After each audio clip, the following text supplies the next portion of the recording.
দর্শক দেখতে পাচ্ছেন কি সুন্দর খিচুড়ি, সাথে আছে শামুক, আছে লেবু।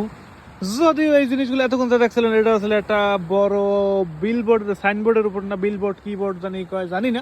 যদি এই ধরনের খাবারগুলো খাইতে চান দৌড়েই যাইতে হইবে ইতালির ওয়াসি নামের এই মার্কেটে। আমি কোনো বিজ্ঞাপন দিতে আসি না, এই ধরনের জিনিসগুলো দেখতে পারবেন ইতালির সাগরের পারে। সারাটা দিন লক্ষ লক্ষ মানুষ এসে ডাটাচড়া করে, এরা আসলে জানে না যে ইতালিতে কোন জায়গা কোন ধরনের মার্কেট আছে, কি মার্কেটে কি পাওয়া যায়।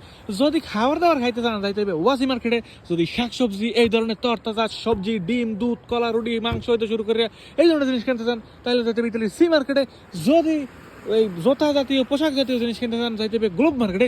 ইতালিতে সাগরের পারে শুরু করে দিচ্ছে ব্যবসা, ইতালি সাগরের পারে বিজ্ঞাপন দেওয়া শুরু করে দিচ্ছে। আগে আগে ইতালি সাগরের পারে এই ধরনের জিনিসগুলো দেখতাম না, এখন আবার নতুন করে এগুলো দিচ্ছে। কারণ ইতালির রাস্তায় দিনের বেলা মানুষজনের সংখ্যা খুবই কম থাকে, দিনের বেলা মানুষজন থাকে ইতালি সাগরের পারে, যার কারণে এগুলো।